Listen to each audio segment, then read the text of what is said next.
Use a midpoint Riemann sum to approximate that guy right there, the integral between 0 and 5 of x squared minus 4 with 5 equal subdivisions. Well, let's find out how poor of an artist I am and try to draw this out to the best of my ability. Okay, I know x squared minus 4 looks like this. I know it's going to go through 2. All right, so a midpoint Riemann sum.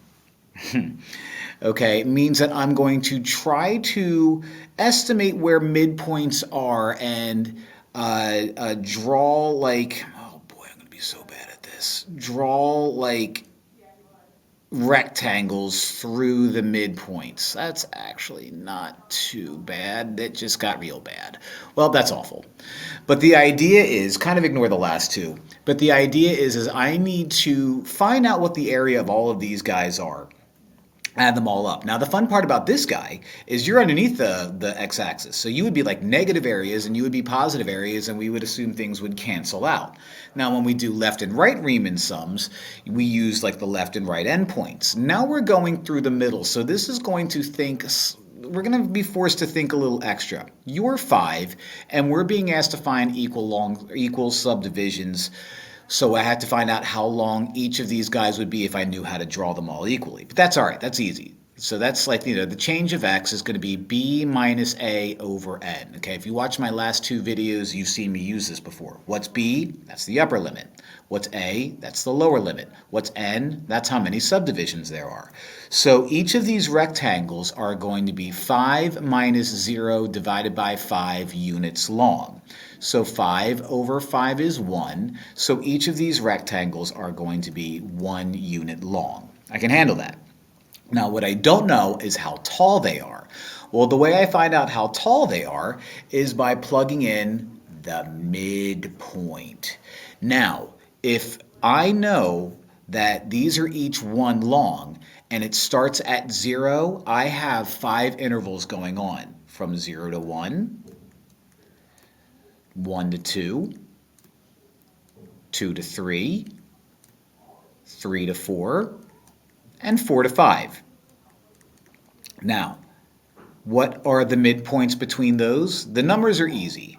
0.5 is a midpoint, 1.5 is a midpoint, 2.5 is a midpoint, 3.5 is a midpoint, 4.5 is a midpoint. So how tall are each of these? Well, I have to plug in 0.5. And then 1.5, and then 2.5, and all of that. I'm not going to draw it out, but that'll help me find out how tall each of these rectangles are, and then I can do a little bit of math. So I have to find out what f of 0.5 is, f of 1.5 is, f of 2.5, f of 3.5, and f of 4.5. All right, so we take these functions, we plug it into that f of x right there, and do some math. So 0.5 squared minus 4 is going to be 0.25 minus 4, which is negative 3.75. And then we do it again. 1.5 squared minus 4 is going to be 2.25 minus 4, negative 1.75. So what this is telling me is this guy goes down to negative 3.75. That guy goes down to negative 1.75, and now it's giving me the heights of these rectangles. Okay, I just wanted to remind you that's the point of all of this. What am I doing? 2.25 is, or 2.5 squared, so that would be 625, so 6.25 minus 4 is 2.25, so now we're in positive territory.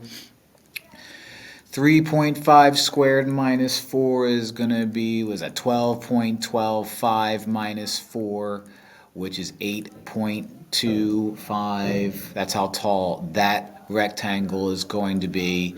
And 4.5 rather, squared minus 4 is going to be 2025, oh boy, minus 4, which is 16.25.